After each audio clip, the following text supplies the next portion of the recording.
Saudações, dando continuidade ao nosso curso de saneamento básico, direito e responsabilidade, diretrizes nacionais para o saneamento básico. Vamos falar agora sobre o saneamento básico, escassez hídrica e poluição hídrica. Eu sou o professor Antônio de Noronha Tavares, sou mestre de engenharia civil, área de recursos hídricos e saneamento ambiental, sou engenheiro sanitarista de graduação e professor da Faculdade de Engenharia Sanitária da Universidade Federal do Pará. Anteriormente, existiu o cargo de presidente da Agência Reguladora Municipal de Águas e Esgotos de Belém e coordenador de regulação da Agência Reguladora Municipal de Belém, ARBEL. A escassez hídrica e a poluição das águas representam um desafio urgente para a sociedade global, exigindo soluções inovadoras e eficazes. A engenharia sanitária e ambiental desempenha um papel fundamental no combate a esses problemas, fornecendo ferramentas e expertise para garantir a gestão sustentável dos recursos hídricos.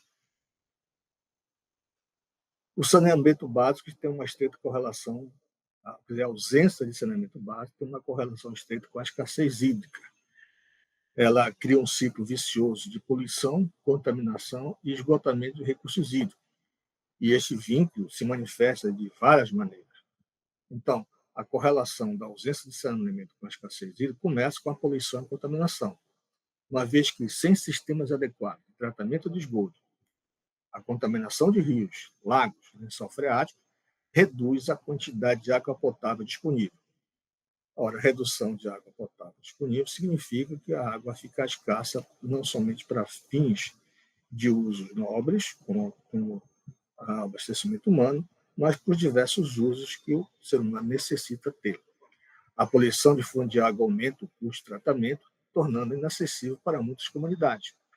Muitas vezes as águas existem em quantidade adequada, mas em qualidade é tão sofrível, cujos custos de tratamento se tornam inadequados de uma comunidade custear o uso dessa água em função do alto custo de tratamento.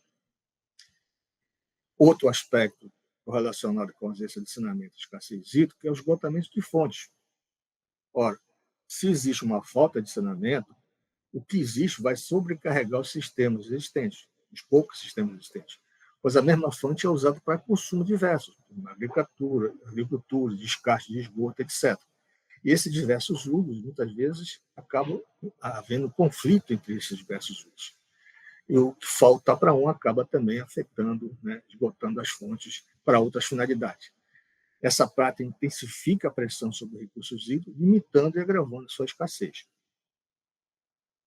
Outra correlação é a ausência de saúde pública e o uso ineficiente da água, que aumenta as doenças transmitidas pela água, como já vimos na aula passada, e leva a comunidade a depender de fontes alternativas. Essas fontes normalmente são fontes inseguras, perpetuando o uso insustentável dos recursos hídricos. Nós temos também a correlação da ausência de saneamento com a escassez hídrica através dos impactos econômicos e sociais, uma vez que a falta de saneamento impede o desenvolvimento econômico, social, agrícola e industrial, restringindo a oportunidade de emprego e crescimento. Sem água, não é só uma questão somente de uso para consumo humano, mas também tem um aspecto econômico de atividades que são fundamentais para a subsistência, como na agricultura, na indústria, etc. Então, comunidades vulneráveis ficam mais expostas a variações climáticas e a escassez hídrica também. Certo? A escassez hídrica existem causas. Nós temos, como causa principal, o crescimento populacional. Ora, o maior número de pessoas no mundo, maior demanda sobre a água, maior pressão sobre os recursos hídricos. O fenômeno da urbanização também aumenta, uma vez que a pressão passa a ser concentrada em mais determinadas áreas do que outras. E nós temos também o aspecto do uso per capita em função da condição socioeconômica da população. Por exemplo, aqui nós temos essa figura, ao lado esquerdo, o consumo per capita é tanto maior quanto mais rico, condição social e econômica é um país. Então, nós temos aqui os Estados Unidos, consome em média 573 litros por habitante dia, enquanto que o Peru, nessa nossa lista aqui, é o que menor consome, está a 173 litros. O Brasil está um pouco acima do Peru. Por que ocorre isso? que quanto maior o desenvolvimento econômico de um país, maior a utilização do uso para diversos fins.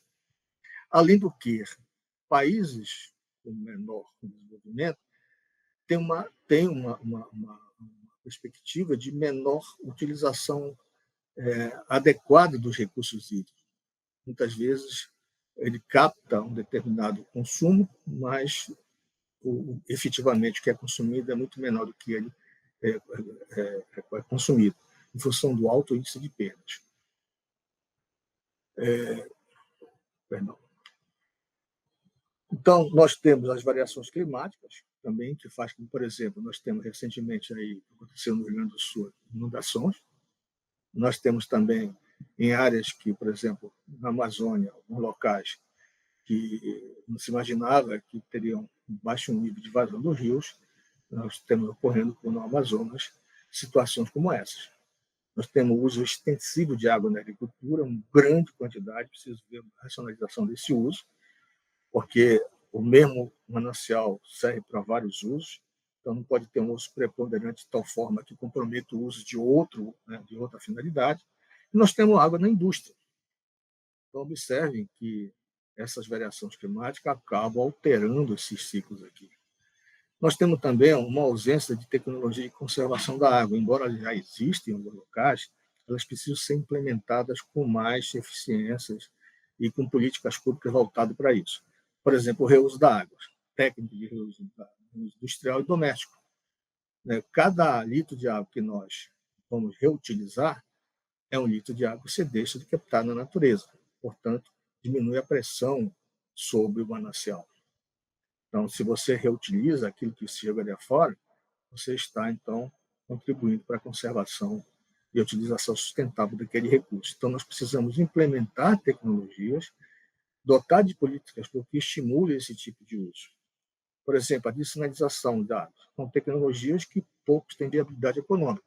Nós temos as águas dos oceanos, que são volumes muito grandes de água, mas cuja salinidade é necessário haver um tratamento de salinização que poucos países, poucos conseguem ter capacidade econômica de fazer esse tratamento. Então, é preciso investir mais em tecnologia de conservação de uso da água. Também eficiência hídrica, com medidas de economia de água em setores diversos. Por exemplo, é sabido que no sistema de abastecimento público de água para consumo humano, as perdas de água dos países mais pobres, entre o Brasil, são perdas altíssimas, em torno de 40% a 60%. Ou seja, como é que um sistema de abastecimento que tem uma finalidade de saúde pública, mas ele precisa também ter uma viabilidade econômica de sua utilização, se você capta 100% dele, mas joga fora 60%. Então, não é sustentável. É o que está ocorrendo. Muitos municípios, os sistemas de abastecimento, têm alto índice de perdas. E, se tratando de perdas de água, existe perdas aceitáveis pelo fenômeno hidráulico. O fenômeno hidráulico, pela sua própria característica física, é quase que impossível ter estanqueidade absoluta. Mas existe limite de perdas aceitáveis. Por exemplo, países mais ricos, o índice de perda está em torno de 20%, como o Japão e outros. Mas na América Latina e o Brasil tem índice de perda de 60% a 65%. Quer dizer, não tem como ser sustentável um sistema desse. Outro aspecto da escassez hídrica é a má gestão dos recursos. Essa má gestão dos recursos começa pelo uso ineficiente da água. Nós temos, por exemplo, quem mora na Amazônia tem a cultura de que nós temos água em abundância. Isso em parte é verdade, mas em parte também não é. Nós temos a abundância em termos de quantidade, mas a qualidade pode ser um fator que dificulta a sua utilização. Nós precisamos de água na indústria, na agricultura, de forma mais eficiente, e controle de perdas do consumo residencial. Nós temos também a má gestão pela falta de avaliação da disponibilidade hídrica, ou seja, quantas bacias hidrográficas existe monitoramento e modelagem da sua capacidade hidráulica. Pouquíssimas tem. Falta também um planejamento de gestão integrada das bacias hidrográficas e o uso racional da água. Um curso d'água precisa se olhar dentro do contexto da bacia hidrográfica. E quando se olha o contexto da bacia, outros usos preponderantes também têm que ser levados em consideração para efeito da sua gestão. Não é somente abastecimento de água. Outros usos diversos, seja para diluição de esgoto, seja para a utilização da agricultura, seja para a geração de energia, etc. Então, falta políticas públicas e uma legislação do ponto de vista regulatório, não do ponto de vista da legislação ambiental propriamente. Nós temos uma grande legislação ambiental em curso aí, alguma coisa precisa melhorar. Mas a legislação, do ponto de vista da regulação, ainda são poucas instituições que tratam da questão da regulação dos recursos hídricos. Nós temos, por exemplo, a Agência Nacional das Águas e Saneamento Básico, que até então era uma agência somente de água, de recursos hídricos, que agora também é de saneamento, com a transformação da ANA em agência de saneamento básico, ela passou também a ser a agência reguladora. E nós não tínhamos nenhum federal, uma agência reguladora de saneamento.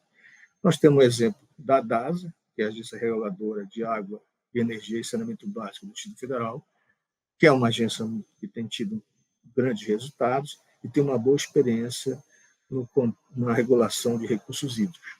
Mas são pouquíssimas agências que têm regulação em gestão de recursos hídricos, não na oferta do serviço de abastecimento de água, tá? Falando em recursos hídricos.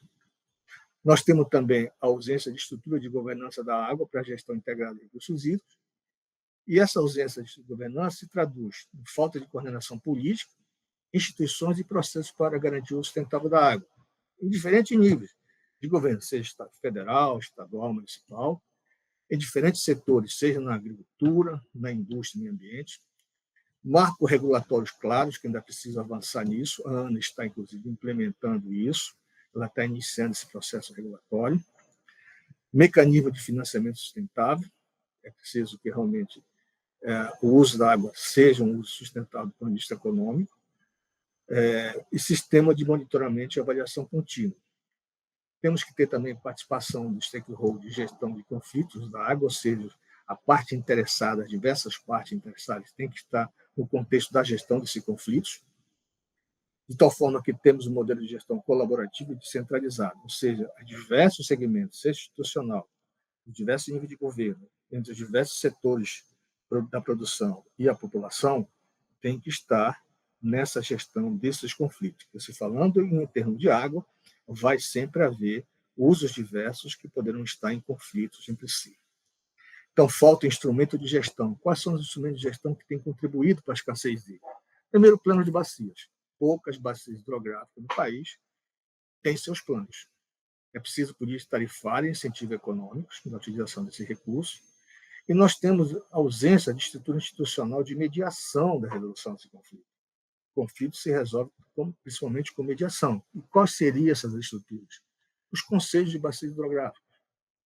Quantos municípios? No seu município, por exemplo, você tem um conselho de bacia hidrográfica, você tem um comitê de gestão de recurso hídrico, você tem uma agência reguladora que trata da questão do recurso hídrico. Então, são instrumentos institucionais que o país precisa avançar no sentido de ter a utilização sustentável desse recurso. Uma das causas da escassez hídrica, que está muito presente hoje, são os impactos da mudança climática. Os impactos da mudança climática que hoje o mundo atravessa, estamos vendo N exemplos ocorrendo na atualidade, eles alteram o ciclo hidrológico, ocorre um aumento da temperatura global e falta de medidas de adaptação e mitigação. Na alteração do ciclo ecológico, ele resulta de uma distribuição desigual da água, exacerbando a escassez hídrica em diversas regiões. Porque em algumas áreas nós temos redução de chuva, o aumento da evaporação e diminuição do fluxo dos rios e a recarga dos aquíferos, levando à diminuição de nível de água em reservatório e aquíferos subterrâneos. Mas já em outras regiões, nós temos chuvas intensas que podem causar enchentes e contaminação de fontes de água, tornando-se impróprio para uso. Nós temos aumento das temperaturas globais, né, que altera os padrões de precipitação, resultando em eventos climáticos extremos, como secas prolongadas em determinadas regiões, ou chuvas intensas em outras.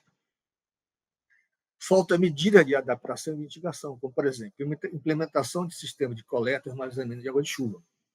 Essa é uma medida extremamente útil, que pode ser implementada principalmente nos centros urbanos. Uma população que armazena água de chuva para fins diversos, principalmente fins não nobres, você diminui o volume de água que é escoado na superfície, diminuindo alagamento e controle de cheias. Para isso, é preciso políticas públicas de incentivo e tecnologias que utilizam a água para essa finalidade. Nós temos construção de infraestrutura de irrigação eficiente e produção de zona de recarga de aquífero como uma medida necessária.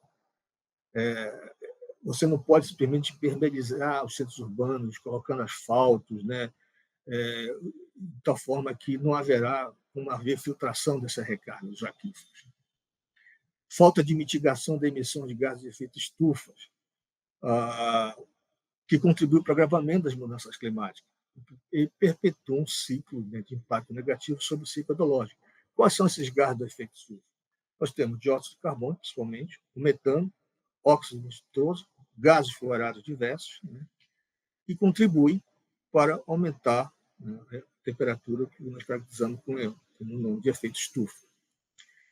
Precisamos promover energias renováveis com maior intensidade. Nós temos diversas fontes de energias que poderão diminuir a pressão sobre as fontes de energias de combustíveis fósseis que geram gases de efeito estufa, como, por exemplo, energia solar, energia eólica, hidrelétrica, energia proveniente de biomassa, energia proveniente de geotérmico, dos mares, das ondas, do hidrogênio, entre outros. E com isso a gente diminui a utilização de energia de combustíveis fósseis.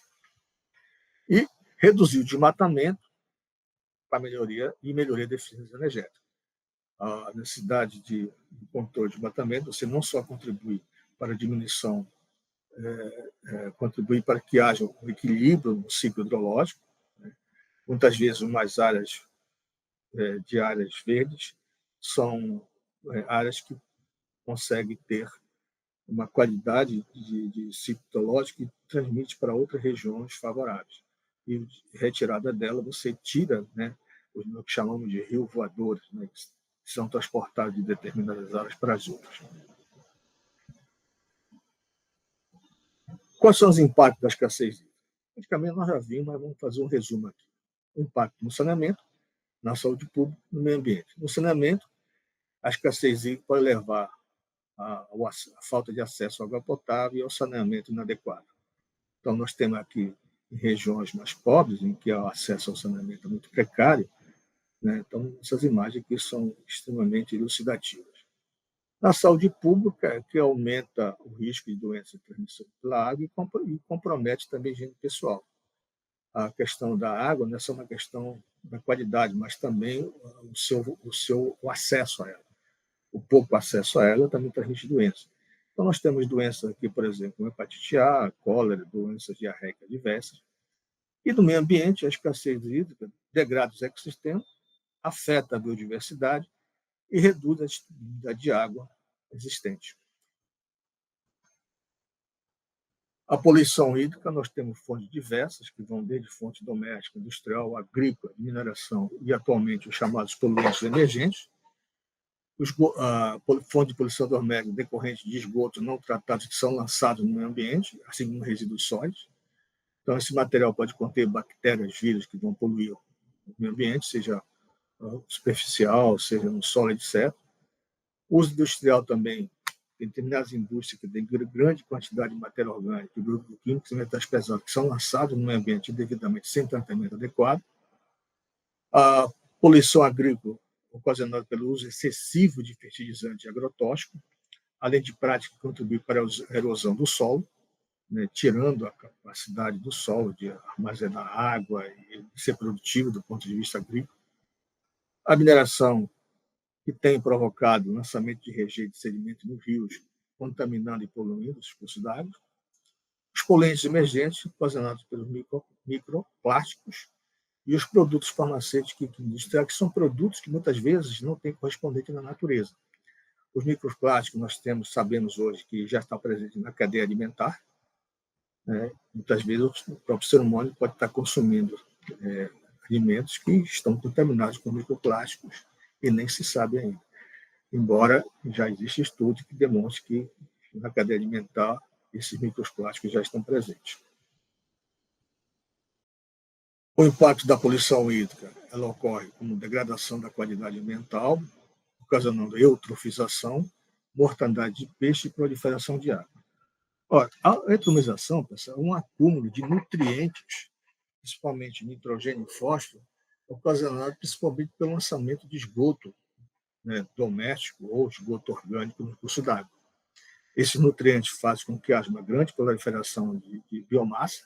Essa biomassa, uma vez morrer, vai ser degradada pelo oxigênio. Esse oxigênio pode ser degradação tão intensa que começa a faltar um déficit de oxigênio, ocasionando mortandade de seres vivos, principalmente os peixes, que são os primeiros seres a serem sensíveis quando há um decaimento do oxigênio no curso d'água. Outro impacto da poluição, o risco da saúde, já falamos isso, né? E um impacto ecológico pela perda de biodiversidade e desequilíbrio dos ecossistemas aquáticos. Essas duas figuras aqui elas são emblemáticas. Percebe que são cursos d'água totalmente contaminados com matéria sólida, plásticos, esgoto orgânico, inorgânico, materiais tóxicos, etc., onde a vida não é possível. Mas você vê aqui comunidades vivendo no entorno e, às vezes, até utilizando esse material aqui, sabe, esse curso d'água. Bom, a poluição há que ter medidas de prevenção e de controle. Primeiro, pelo tratamento do efluente, pelo monitoramento desses efluentes e pelas boas práticas. O tratamento de efluentes decorre de tecnologia de tratamento de esgoto sanitário e efluente com base na legislação ambiental. A legislação ambiental é importante nesse processo, porque não basta você simplesmente fazer um tratamento de um esgoto sem considerar o corpo receptor.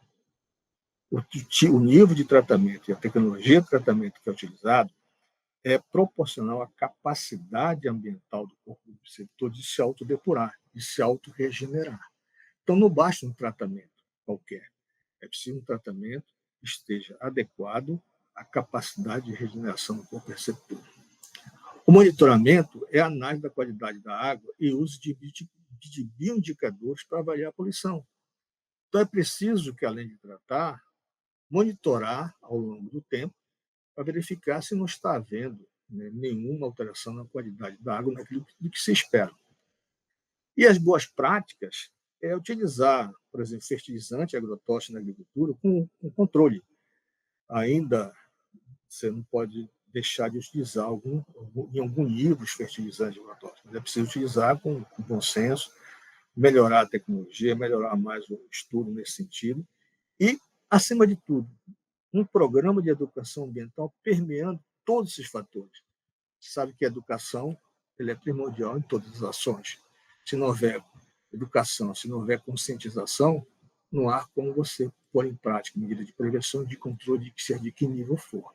Então, a questão de educação ambiental ela permeia todo esse processo, nesse contexto aí. Como consideração final, é claro que existe uma ação urgente. O saneamento básico, a escassez hídrica, a poluição exige atenção e ação coordenada. Você não pode falar de saneamento sem considerar o aspecto hídrico e a poluição hídrica. Investir em saneamento é essencial para quebrar o ciclo da degradação ambiental e da escassez. A governança da água desempenha um papel central na gestão integrada de recursos hídricos, promovendo a colaboração de setores e comunidades. É fundamental a população estar educada para o seu papel na governança da água. E investir em saneamento básico é uma necessidade fundamental para a preservação dos recursos naturais e o desenvolvimento sustentável. Aqui estão as referências biográficas, se a gente quiser se aprofundar mais sobre o assunto. E agradecer aqui a todos. Obrigado por tudo.